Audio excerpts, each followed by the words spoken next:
活动要活就爱动，这是30岁的里长黄丽茹开设社区老人健康班的理由。伊讲，里长这个角色就是爱带大家做伙动起来，运动除了会当让身体健康，嘛会当让里面的感情更较好。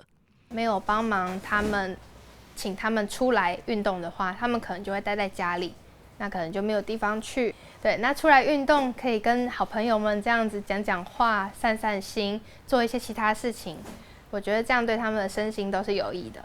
除了看顾社区居民的身心健康，黄丽茹嘛会关怀一寡弱势族群。里长办公室内底的冰箱，就是为遮的人所设的。逐摆若有物资，伊就会联络居民来摕。阿伯，我遮阁有，这是今仔日有拜拜水果啦。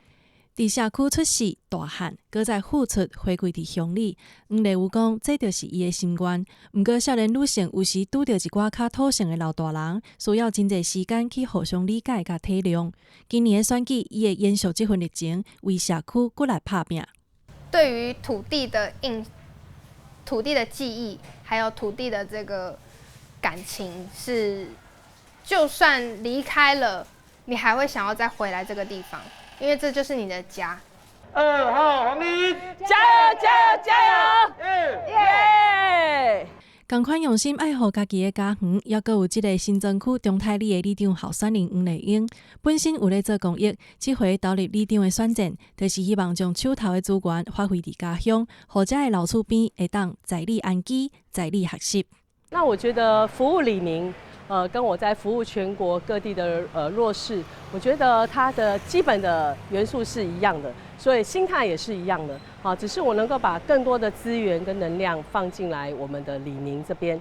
第一摆徛出来选，黄丽英讲上困难的，就是地方资讯需要家己去找找，一步一脚印是伊唯一的方法。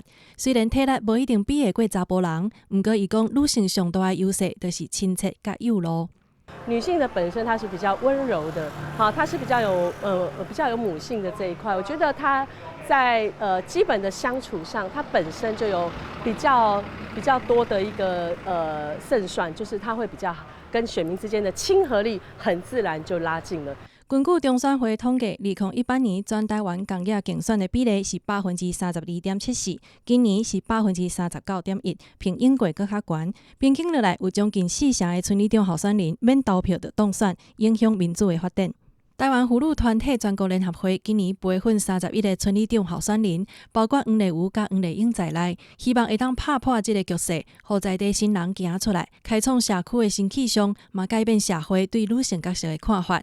记者麦尚英、曾派文台北报道。